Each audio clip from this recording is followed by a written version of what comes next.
Okay, second time trying to read this. Of course, when I read the sequel to Gaston, the sequel to Vice Principal Quincy showed up right on cue. A little ball of energy, isn't she? This is Antionette. You know the character from yesterday by Kelly DiPuccio and illustrated by Christian Robinson. Yes, miss, I love you. Oh my goodness. Yes, I love you too. I love you too. May I? May I please? May I please? May I please? Okay. Be good. Don't eat the book. You love this book. This is about Antionette.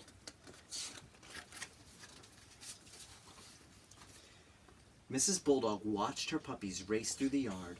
Rocky, Ricky, Bruno, and Antionette.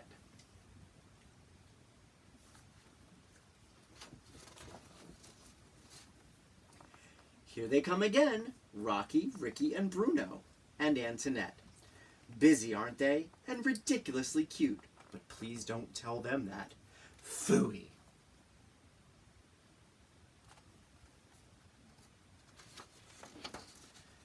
Mrs. Bulldog knew, as mothers do, that each of her puppies was special. Rocky was clever, outstanding. Ricky was fast, superb. Bruno was strong, impressive. And Antionette?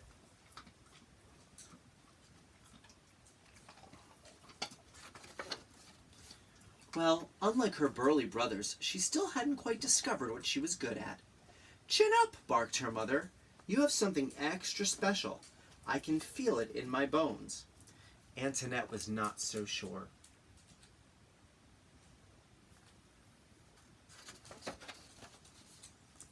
Every day the family went to the park to play with their doggy friends. Fifi, Fufu, Oolala, and Gaston. Antionette was fond of Fifi, Fufu, Oolala, and especially Gaston.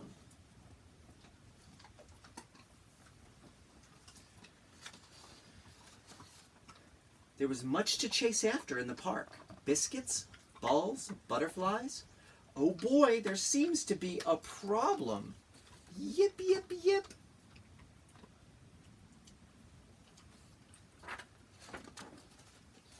A puppy is missing, Mrs. Bulldog announced. The pups gathered round. Ricky, Bruno, and Antionette, followed by Fifi, Fufu, and Gaston. Where is Oolala? Mrs. Poodle asked frantically. Mrs. Bulldog comforted her friend. We will find her, she insisted.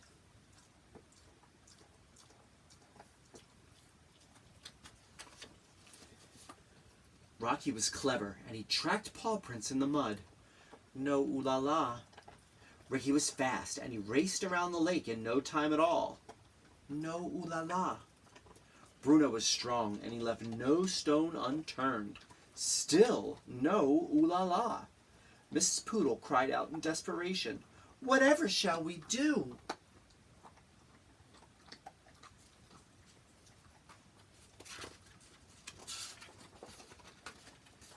In that moment, Antionette felt a tug in her heart and a twitch in her nose. She could not, would not give up. Antionette sniffed sidewalks and street vendors and signposts.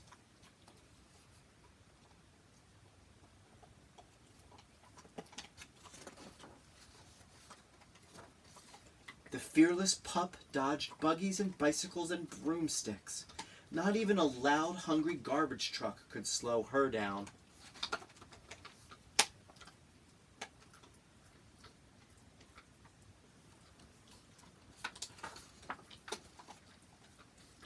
When the parade of dogs approached the entrance to the city's museum, Antionette began to yap loudly. Yap, yap, yap! No dogs allowed, the guard said gruffly, pointing to the sign. Ooh, this is a giveaway as to where they're at. They are in Paris, and the museum is the Louvre. But Antionette was unstoppable. She ran circles around the guard, dashed through the doors, and raced down a long corridor. Antionette burst through the crowd just in time.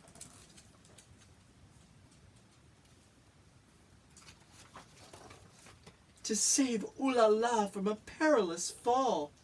Très bien! Ooh La La kept following that butterfly.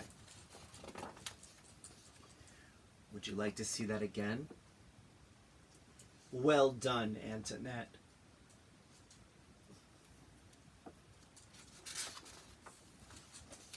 Merci, merci, Mrs. Poodle said, panting happily. You found my Ooh La La.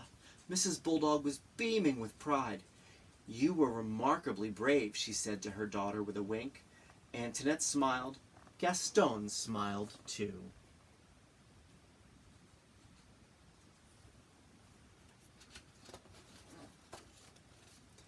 And many years later, while Antionette and Gaston were busy raising a family of their own, Antionette followed her heart and her nose and became one of the most famous police dogs to ever patrol the streets of Paris.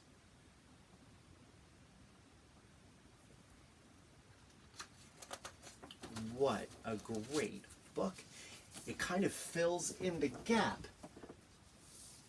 between when Antionette and Gaston met and when they started a family. So we got to see more of who Antionette was and how she grew up and what makes her special. And I know a teacher, Mrs. Tallman, loves these books, and she has 2 French bulldogs, Beatrice and Wesley. Great little pups. All right, have a great day.